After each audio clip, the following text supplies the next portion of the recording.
E aí, turma, tudo certo? Sejam bem-vindos à nossa dica de processo penal aqui comigo, o professor Sandro Caldeira.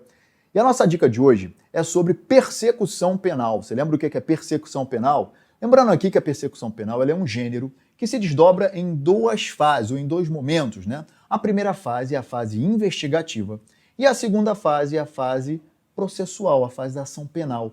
A primeira fase, então, por ser fase investigativa, é onde nós vamos abordar o instituto do inquérito policial, certo? A gente vai abordar, então, sobre o inquérito policial aqui. E nós já sabemos que dentro do conceito de inquérito policial, ele é um procedimento investigativo de natureza administrativa, não é isso? Dentro disso, ele tem por finalidade de quê? Apuração da autoria e materialidade, de maneira a fornecer ao titular da ação penal os elementos necessários para ele poder processar esse indivíduo. E dentro da questão do inquérito, é importante trazer aqui como é valorado aquilo que é produzido dentro do inquérito.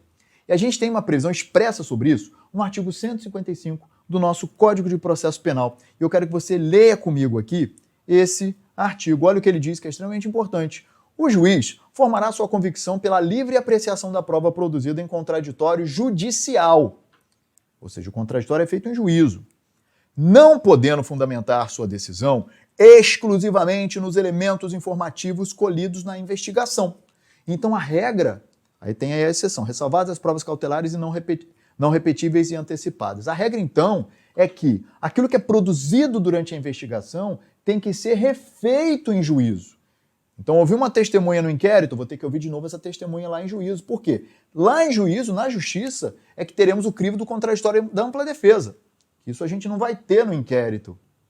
Certo? Então, atenção para isso. Ah, Sandro, então não dá para o juiz condenar só com base no inquérito. Não. Eu preciso que tudo que foi produzido no inquérito seja produzido em juízo de novo sob o crivo do contraditório.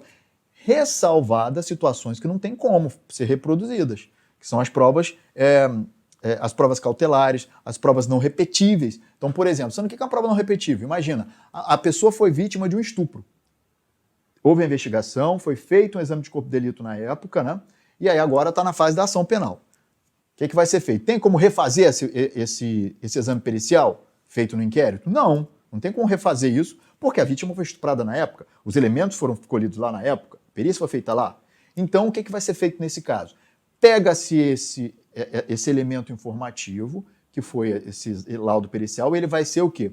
Apresentado em juízo, e a gente apresenta o que chamamos de contraditório diferido. O que é um contraditório diferido? Eu vou pegar esse laudo pericial, eu não vou refazê-lo, mas eu vou poder chamar o perito, para as partes poderem perguntar ali na hora, né, em juízo, garantindo uma ampla defesa e contraditório, ok?